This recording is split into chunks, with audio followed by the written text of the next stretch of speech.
Federal Correctional Institution Mendota does not sit in a dramatic place. There are no city skylines. No ocean views. No sense of movement. Just flat California farmland, stretching outward in every direction, broken only by fencing, guard towers, and the low concrete sprawl of a medium-security federal prison. From the outside, it looks quiet. Controlled. Almost dull. Inside, it is anything but. FCI Mendota houses men who already understand how power works behind razor wire. This is not a beginner's prison. The inmates here know the rhythms of violence, the unspoken rules of respect, and the cost of drawing attention to yourself in a place where attention is currency, and sometimes a death sentence. The recreation yard is where all of that becomes visible. Every afternoon, under the sharp California sun, hundreds of inmates file out onto cracked concrete and hard-packed dirt. Some lift weights welded from scrap steel. Others walk slow, deliberate laps in tight circles. Groups form and dissolve without warning. Race, gang affiliation, geography, and reputation silently decide where a man stands and who stands near him. There are no casual movements here. Every glance is measured. Every posture is intentional. Every silence means something. This yard has seen stabbings. Beatings. Sudden eruptions of violence that start with nothing more than a look held half a second too long. Guards watch from elevated positions, hands near radios, scanning constantly, but they know what inmates know. Once something starts, it ends fast. Into this environment walked Jeremy Meeks.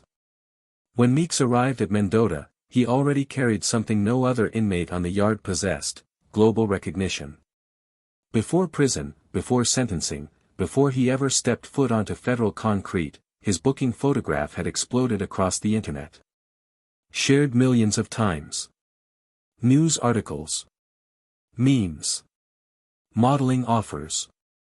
A face that did not belong to prison suddenly became one of the most recognizable mugshots in American history. Inside Mendota, that fame did not translate to protection. It translated to pressure. In federal prison culture, reputation matters, but notoriety is dangerous when it isn't earned on the yard. Meeks hadn't built his name through prison politics, violence, or alliances inside Mendota. His status came from the outside world, from social media and public fascination, and that distinction mattered deeply. Inmates noticed immediately. Whispers followed him across the yard.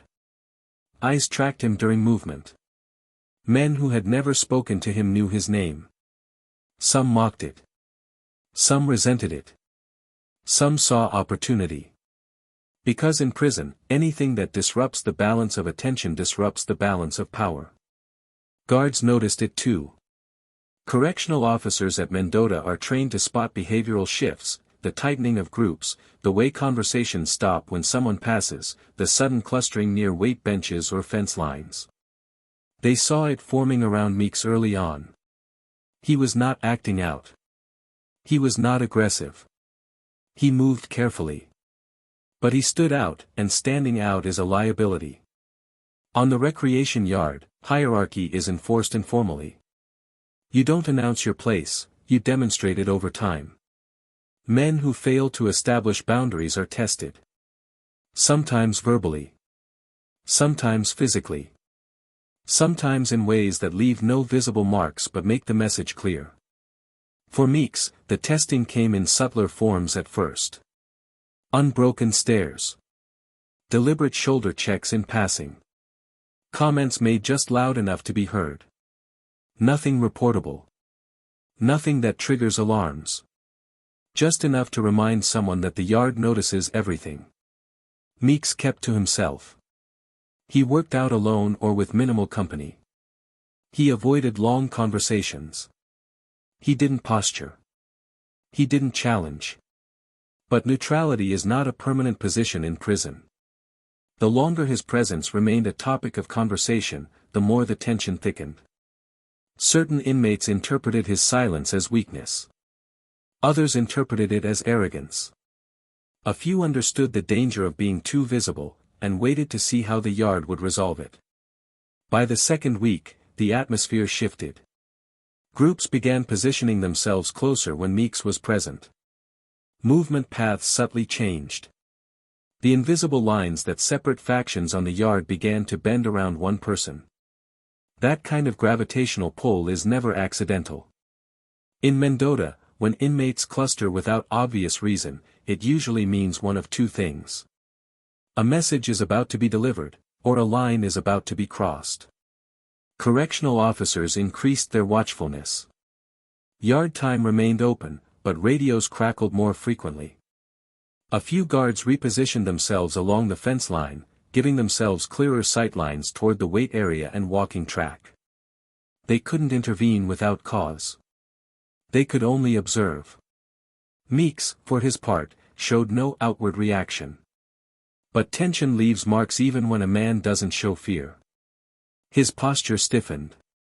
His scanning became more frequent. His workouts shortened. He started choosing locations closer to open sight lines rather than corners. Survival behavior. The yard felt different now, not loud, not chaotic, but tight.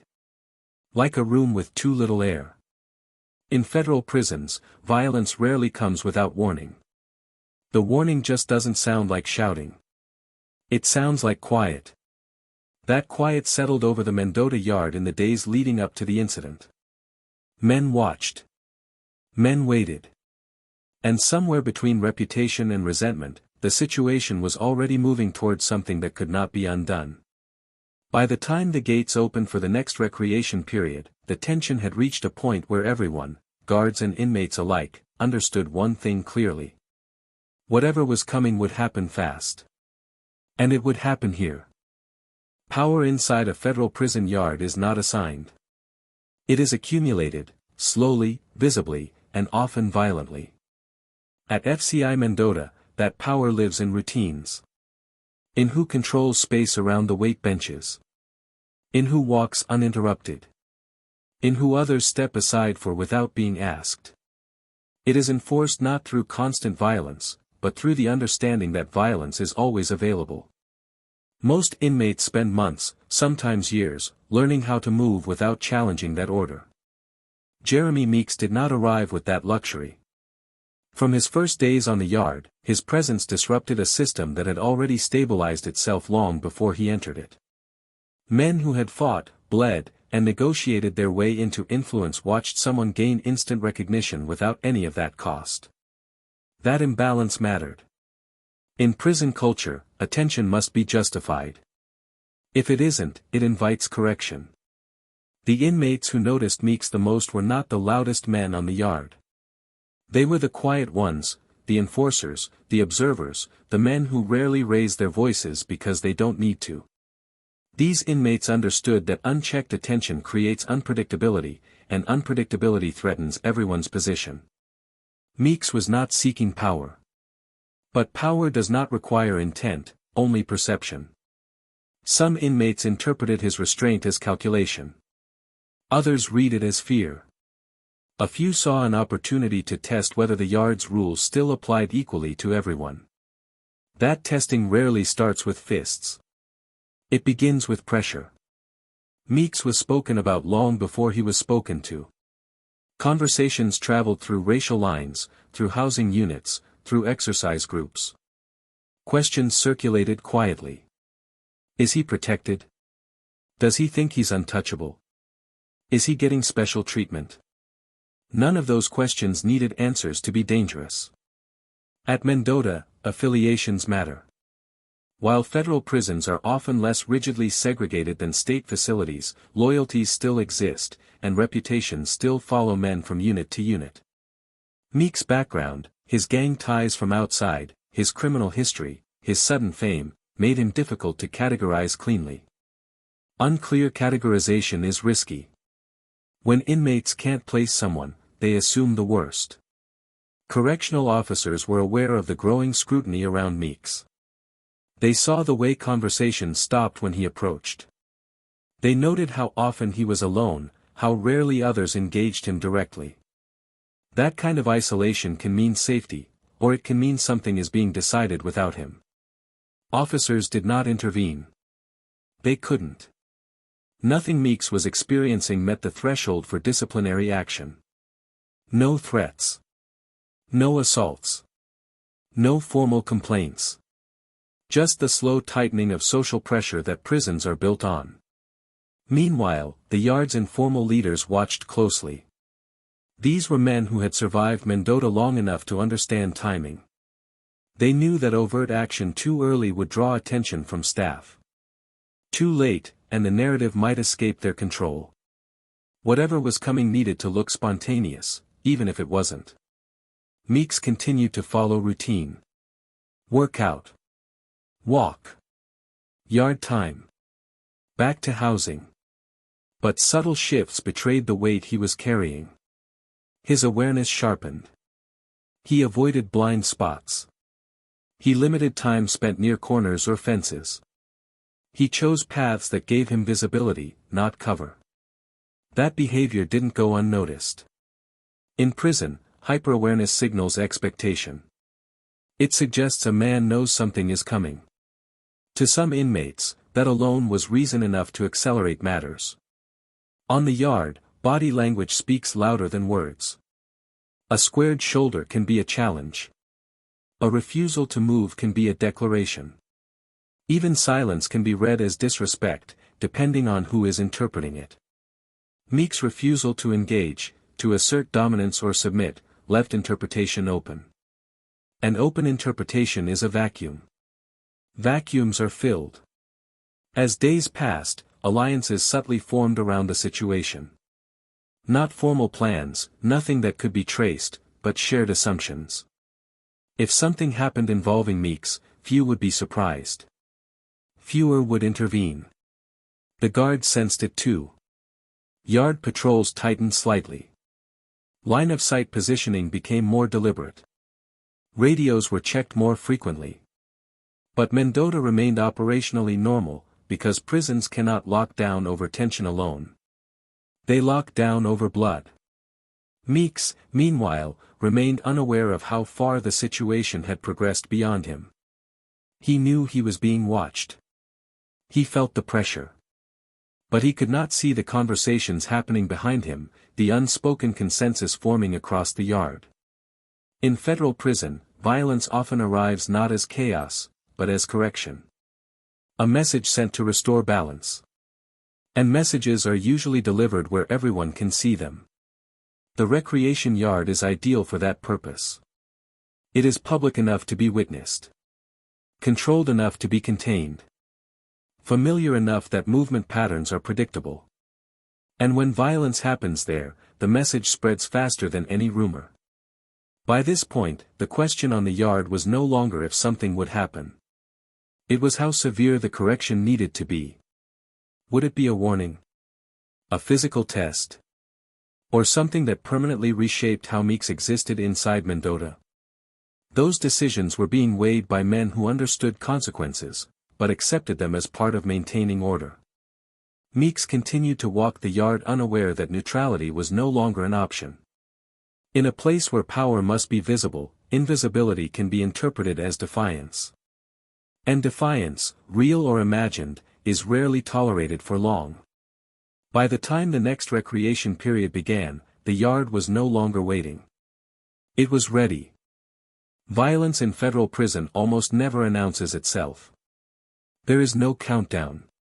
No raised voices. No dramatic signal that something is about to happen. At FCI Mendota, the recreation yard moved the way it always did that afternoon, slow, deliberate, and quiet enough to feel deceptive. Men lifted weights. Others paced. A few leaned against fencing, talking low, eyes always moving. Jeremy Meeks entered the yard during normal movement. Nothing about his behavior drew attention in that moment. He walked the perimeter track as he had before, keeping a consistent pace, posture upright, eyes forward. Guards observed from elevated positions, tracking motion rather than individuals, the way they're trained to do. But on the yard, individuals matter.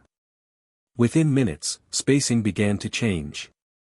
Men adjusted their positions subtly, like pieces sliding on a board. A cluster formed near the wait area.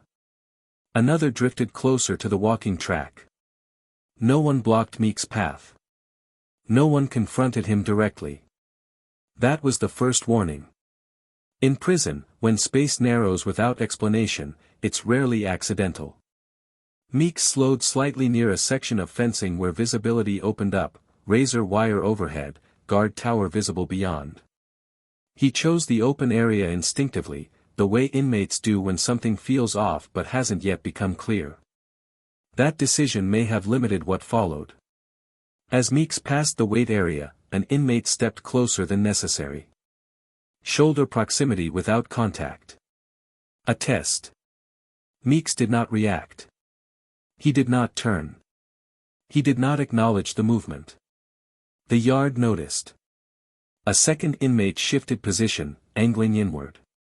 Another stopped lifting and stood upright, eyes fixed. The movement wasn't sudden. It was coordinated in the loose, unspoken way prison coordination often is. Guards were still watching, but nothing had crossed a line. Then the line moved.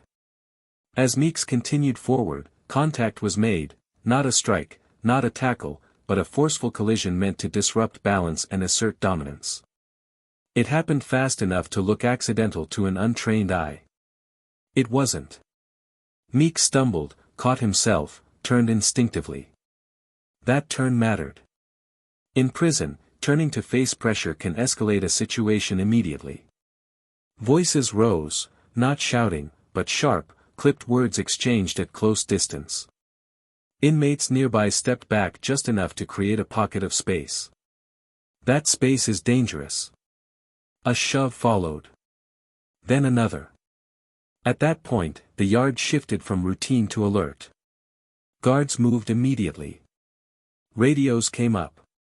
Commands were issued, loud, unmistakable, cutting through the ambient noise. But prison violence does not always stop when it's told to. Meeks raised his hands, not in surrender, but defensively. His posture was controlled, guarded. He did not swing wildly. He did not rush forward. He tried to create distance. Distance disappeared. Another inmate closed in from the side. Whether the intent was to strike or restrain, the result was the same, the situation collapsed inward. Bodies crowded. Movement tightened. This was no longer a test. It was an incident. Guards broke into a run from multiple angles. Yard alarms were triggered.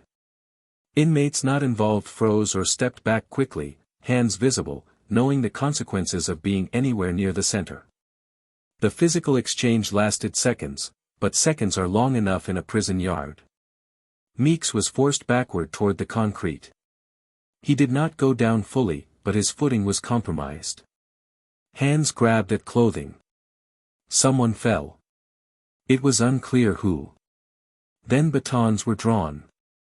Commands escalated from verbal to physical enforcement. Guards moved between bodies, separating, forcing distance, controlling arms. Chemical spray was deployed in a controlled burst, aimed to disrupt rather than punish. The effect was immediate. Movement stopped, not because tension vanished, but because control reasserted itself. Inmates involved were ordered to the ground. Hands behind heads. Knees bent. Compliance was no longer optional. Meeks was pulled clear, restrained briefly for safety, then handed off to additional officers who moved him away from the yard center. His breathing was heavy but controlled. No visible blood. No dramatic injuries. That detail mattered. In federal prison, injury severity defines consequences. The yard went silent in the aftermath.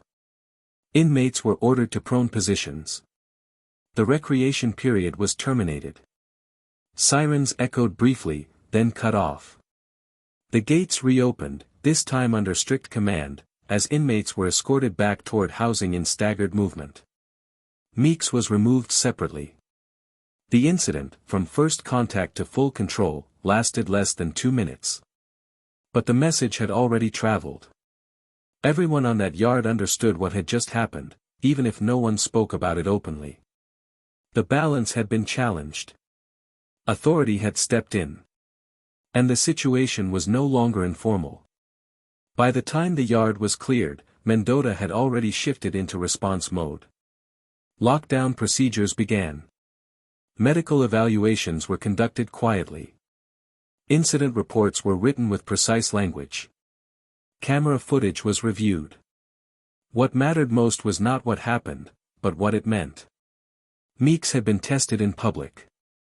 The yard had intervened. And from this point forward, nothing about his time at Mendota would be neutral again. When violence ends in a federal prison, the silence that follows is not calm. It is procedural. At FCI Mendota, the recreation yard did not reopen after the incident. Inmates were escorted back to housing units under direct supervision, movements staggered, eyes forward, hands visible. This was no longer about punishment, it was about control. Every inmate understood what came next. Lockdown. Cells were secured. Doors sealed. Count was conducted twice.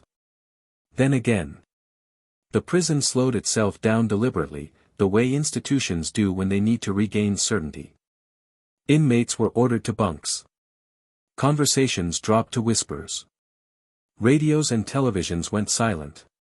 Violence creates ripples, and prisons exist to stop those ripples from becoming waves. Jeremy Meeks was separated immediately. This is standard protocol, not special treatment. Any inmate involved in a public yard incident is removed from general population pending investigation. The goal is not only to protect the individual, but to prevent retaliation, rumor-driven escalation, or opportunistic follow-up attacks. Inside prison culture, separation carries meaning. It signals that an incident mattered. Medical staff evaluated all involved inmates. Documentation was thorough. Even when injuries appear minimal, federal facilities record everything: bruising, breathing irregularities, exposure to chemical spray. Those records follow inmates long after the moment itself fades. Then came the paperwork. Correctional officers wrote incident reports line by line, describing movements, commands issued, compliance levels, and response timing. Surveillance footage from fixed cameras and guard towers was reviewed. Statements were taken, though inmates rarely volunteer more than necessary. What mattered most was intent. In federal prison discipline, the difference between mutual confrontation and assault is critical. So is the distinction between initiating contact and responding to it. These classifications determine housing changes, loss of privileges, and whether an inmate remains at a facility or is transferred. For Meeks, the outcome was clear almost immediately. Regardless of who initiated the contact, his presence had become destabilizing. Not because of who he was, but because of what his notoriety represented inside the institution. In prison management, stability outweighs fairness. Meeks was not returned to the same yard under the same conditions. His housing status changed. His movement was restricted. The goal was not punishment, it was risk reduction. For the inmates who initiated the confrontation, consequences were more direct. Loss of yard access. Disciplinary segregation. Extended lockdown periods. In federal facilities, segregation is not dramatic, but it is isolating. 23-hour cell confinement. Limited communication. Minimal stimulation. It is designed to interrupt influence and reset behavior. The yard itself changed too. For weeks afterward, Mendota's recreation periods were shorter. Guard presence increased. Inmate spacing was monitored more aggressively. The unspoken lesson was clear: public corrections draw institutional attention. This is where the story becomes educative. Prison violence is often misunderstood from the outside. It is rarely about rage or impulse. More often, it is about perception management, correcting what the inmate population sees as imbalance. But institutions do not care about inmate perception. They care about order. When those two priorities collide, the institution always wins. For Jeremy Meeks, the incident marked a turning point. From that day forward, he was no longer just another inmate navigating time. He became an administrative concern, a variable to be managed, moved, and contained carefully. For the yard, the message was delivered. Not by inmates, but by the system. And for everyone watching from the outside, this incident offers a clearer understanding of how prison environments actually function. Fame does not equal protection. Neutrality is rarely sustainable. Violence is often strategic, not emotional. Institutions respond to instability, not stories. The yard did not erupt again. It didn't need to. Because once control is reasserted, prisons do not repeat lessons. They enforce them. And at FCI Mendota, the concrete remembered.